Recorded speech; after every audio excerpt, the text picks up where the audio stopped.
talking with Dr. Anthony Stine from Return to Tradition about the firing of Ralph Martin from the seminary in Detroit. They believe, though, that they were terminated because they opposed the new teachings on marriage, that they spoke against Amor Laetitia, and they basically said things about Pope Francis that were risky. Archbishop Weisenburger told me that he was terminating my position at the seminary effective immediately. When I asked him for an explanation, he said he didn't think it would be helpful to give any specifics, but mentioned something about having concerns about my theological perspectives.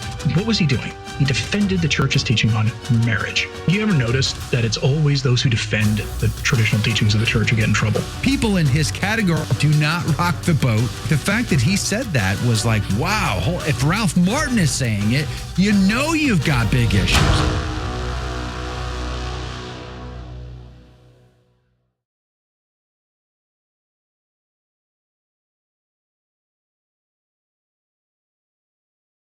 But let's talk about this breaking news story from yesterday, which was Dr. Ralph Martin and Dr. Eduardo Echeverria. These two were fired from the Sacred Heart Seminary in Detroit. Dr. Ralph Martin's been on my program a few times. He's been around forever. He's a mainstream of the charismatic movement, of the mainstream Catholic Church. What in the world is going on here? Well, it's Detroit. Detroit has been in the news for no good reasons several times in the last almost 5 months since Archbishop Weisenburger has become the ordinary. Reportedly, according to what statements they could get from Dr. Martin and maybe from Echeverria, I'm not sure on the latter, they believe, though, that they were terminated because they opposed the sort of the new teachings on the church, on marriage, that they spoke against Amor Laetitia, and they basically said things about Pope Francis that were risky to say if you have a position of any kind of official, like an official position in any kind of institution in the church, in a seminary especially. They said that Francis was promoting ambiguity and underlining Catholic moral teaching. And the only thing I could think of when I saw that story was, it's amazing how those who actually undermine Catholic moral teaching are able to do book tours and speaking tours without punishment. Maybe a canceled thing here and there. James Martin gets canceled periodically from giving a speech somewhere. But you ever notice that it's always those who defend the traditional teachings of the church who get in trouble? It's almost never the other way around. And it really does, for whatever reason, look like that certain bishops are free to silence voices, and they think they'll get away with it for whatever their reason is. And the outcry from this last night was huge.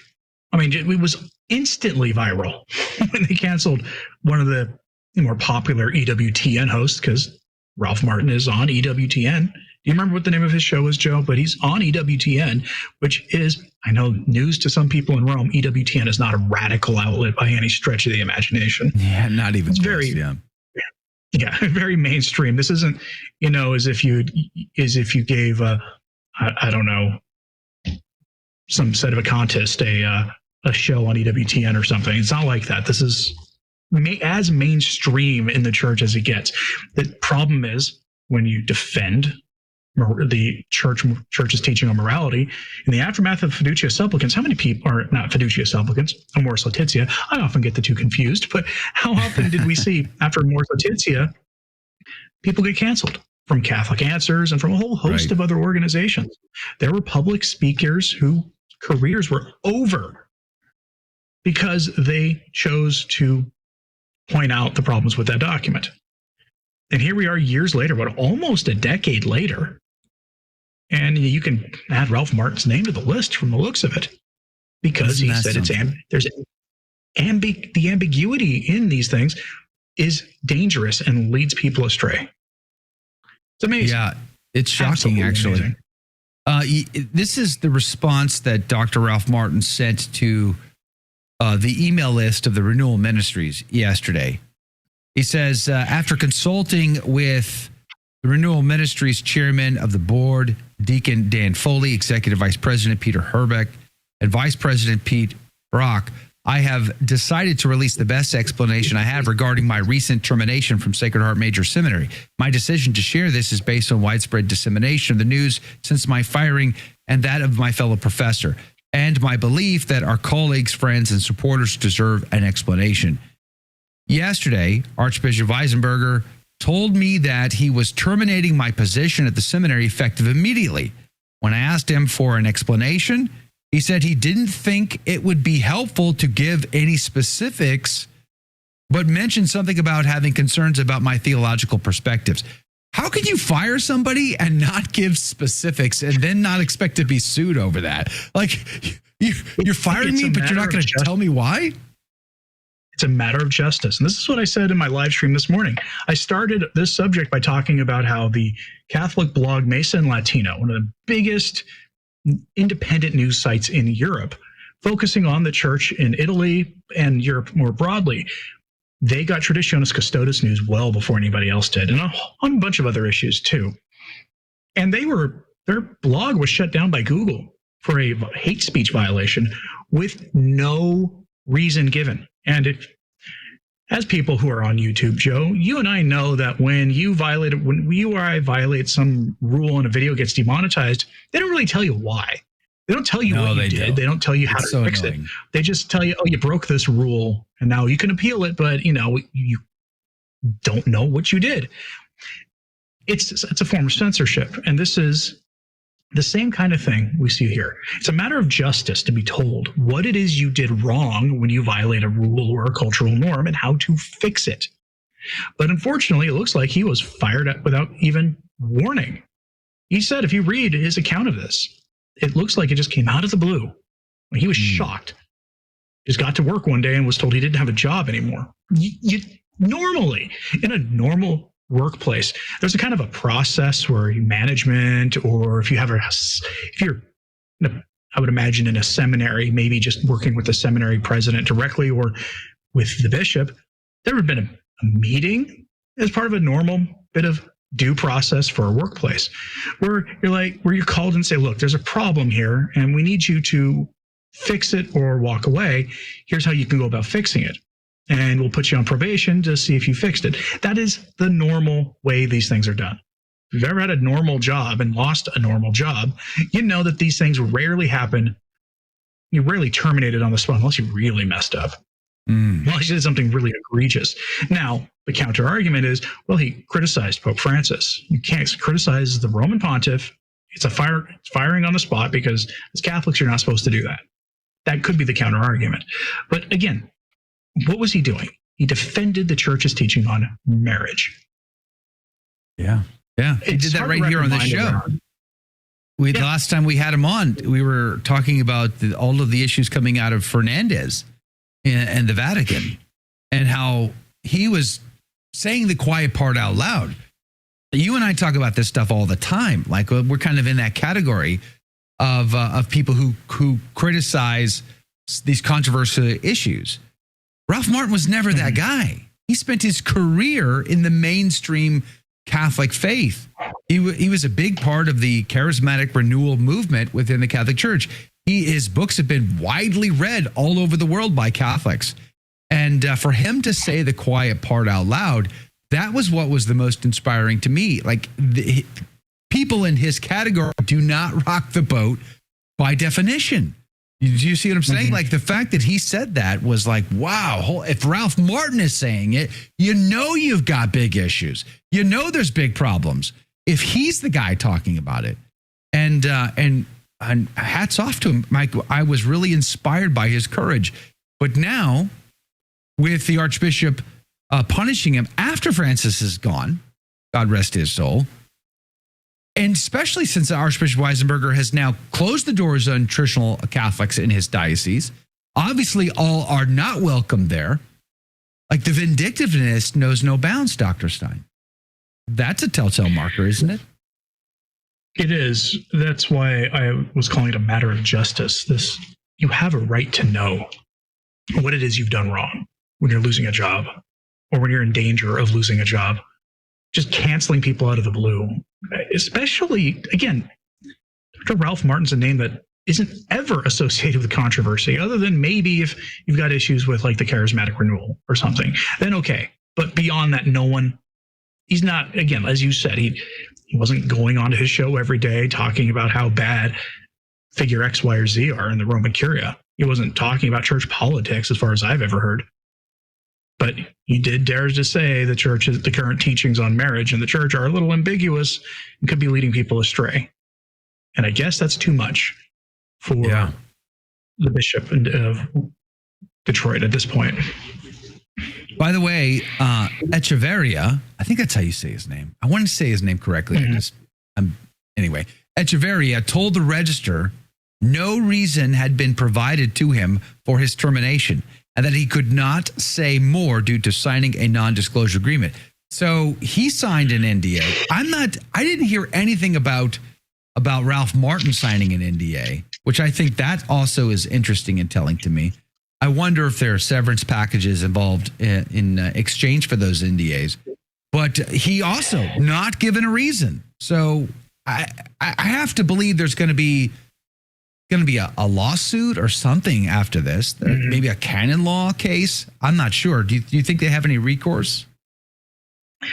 I would hope they have a canonical recourse. This would be a good test to see if the direction in Rome has changed at all, to see if they have any kind of recourse canonically. Because clearly their rights have been violated here. And I find the idea of an NDA in church employment bizarre. Why do you? It would be almost as weird as having a non-compete clause, right, in a contract. So an NDA, part of your term, as part of your termination process, and if they're holding hostage his any kind of benefits or anything, that's reprehensible. But then again, I generally hate non-disclosure agreements for most things in most cases. Short of working with state secrets or working in some area involving, something with high potential for industrial espionage or something, non-disclosure agreements seem a little much in any kind of employment, especially in church employment. That's part of what makes this whole thing stink. Also, the responses to this, and the National Catholic Register, they pointed out Mike Lewis, a friend of your show, I'm sure. Mike Lewis, as founder of the website Where Peter Is, he says he took a different approach. He says necessary and overdue.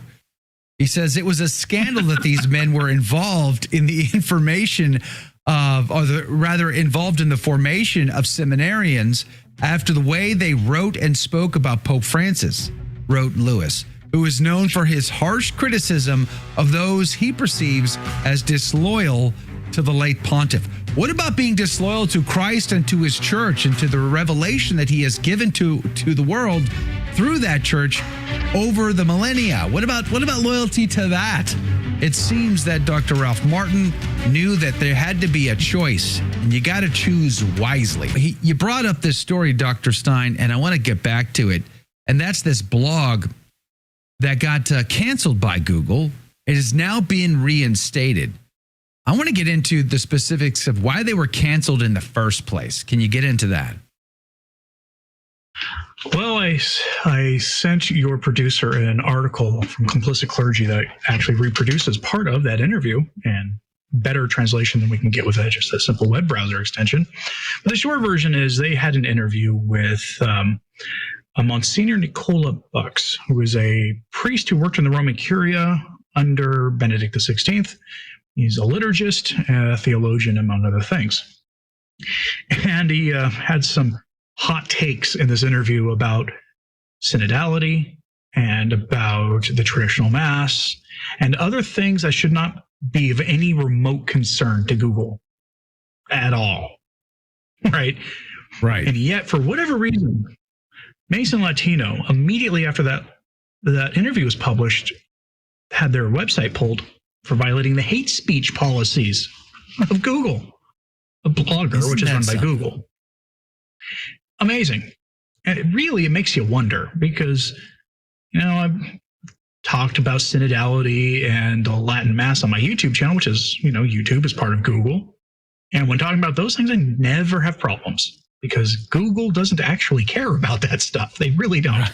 Right. Especially not when it comes to hate speech. Like, hate speech does not come up when you're talking about the new mass versus the old, unless you really take a left field turn somewhere. And Mesa and Latino, in their own articles about this, after they got their website restored, made it sound like there were some really rich people in Italy and in the Vatican pushing Google to pull their website. And that's terrifying. That's what they made it sound like. Who do you got to know to get Google to censor somebody? That sounds like you'd have to have a pretty good connection for something like that. You would think so. You would think so. And I have links in returntotradition.org to the Mason Latino reports on this. They've written a letter to the both Italian Parliament and to the European Union's Parliament to ask them about this, because the EU has some censorship laws, some things that allow for some censorship in some things, but they also take a dim view about some corporate censorship on other things, and so this could get to be a very interesting story. Somebody may have severely overstepped their bounds on this and may end up becoming a headline internationally because of it. And this takes us back to Diane Montagne's reportage, bombshell reportage, something you and I also discussed, was in that survey that was sent up under Pope Francis to ask all the world's bishops what they were thinking about Summorum Pontificum. And we were told that the responses to that survey is what compelled Francis to act decisively. And we got Traditionis Custodes, which is why the Archbishop in Detroit decided to hammer the traditional Catholics in his archdiocese before he fired Ralph Martin, based on Traditionis Custodes. But it turns out, according to Diane Montagne's reportage, that was a lie. That, in fact, the world's bishops didn't have a problem with Summorum Pontificum, and the TLM communities weren't a nuisance and a problem, as was previously reported. This blog is tied into that story. Correct. And you would be forgiven for thinking that this came from somewhere, that there was some order that came in from the Vatican. You could be forgiven for thinking that. But then again, why? Because Mason Latino is just an alternative news website. Now, the one thing that has got that only Mason Latino really talked about, LifeSite did a little bit in their reporting, but I've used Mason Latino fairly regularly over the last several years because they get leaks from the Vatican that with an extraordinarily high accuracy rate. They found out about Traditionis Custodes and Fiducia Supplicans, and I believe even the those so-called guidelines for the papacy in a synodal papacy, all that stuff. They got the word on way before anybody else.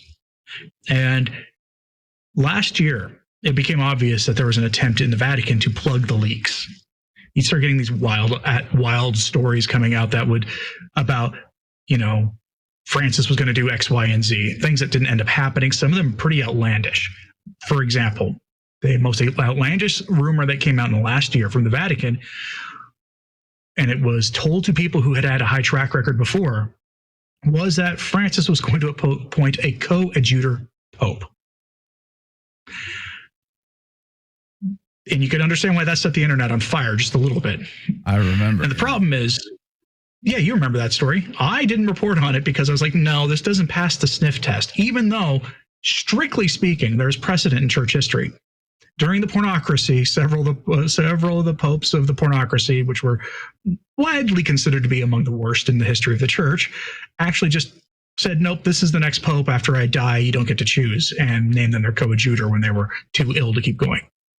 So it's happened, but not since like the 12th century. And so some people made videos and wrote blog posts and articles about how this was coming. And it looks like that was an attempt to plug leaks. When all you have to do is go, well, look which news outlets reported this stuff initially. And from there, you can figure out who the leak was, because all you have to do is give misinformation to certain people, and then you can trace where it goes. Yeah. And that's what that looked like. And I almost wonder if this is just more of that, taking a little more proactive approach, because strictly speaking, governments do have influence with the big tech companies. They have, I mean, go back to the Twitter files. If you followed the Twitter file story, you had these, Elon Musk, when he took over Twitter, started releasing the internal documents that these were the receipts of the conversations between government agencies from across the West and Twitter to censor things, everything from COVID to immigration and all sorts of other stories. Sure. Does it stand to reason the Vatican would have those kind of connections too? But why? Again, I can't come up. It all makes sense until you get to why. I can't figure out why they would do this, because remember, it's only like traditionalists and then like conservative Catholics who aren't traditionalists but sympathetic to us, who maybe have good taste in liturgy, but they're not with us on a lot of these other kinds of hot button issues. We're not exactly the majority in the church. Okay. But the traditional movement is growing. Every metric shows that there are more people going to the Latin Mass, and it's young people doing it for the most part. And maybe that's what they're concerned about. Again, that was why I can big deal in that survey, wasn't it? That the young people were going to the traditional Latin Mass, and boy, did that get hammered in Traditionis Custodes. That's the only why I can come up with. I can't come up with another why, because again, what does it gain anybody to shut down a blog that talks about how questionable synodality is, and how bad Traditionis Custodes is, and how bad Fiducia Supplicans is? We are a minority in a minority. So again, I don't understand why someone's cost-benefit analysis of this said, hey, it's actually worth our time to shut down a blog on the off chance that we'll end up, causing a firestorm of controversy that will be much bigger than the reach of this website. And that website had 1 million hits. Did you like that video? It's okay. You can admit it. It's perfectly fine. Hey, we cover the big stories of our day, from inside the church to outside the church to all points in between, and we do it from a Catholic perspective. It's called A Catholic Take. It's a radio program Monday through Friday. We live stream it right here on this channel, by the way, so make sure to subscribe, like, and share. We would be very grateful to you. And don't forget, you're going to want to watch this video right here because you don't want to miss anything.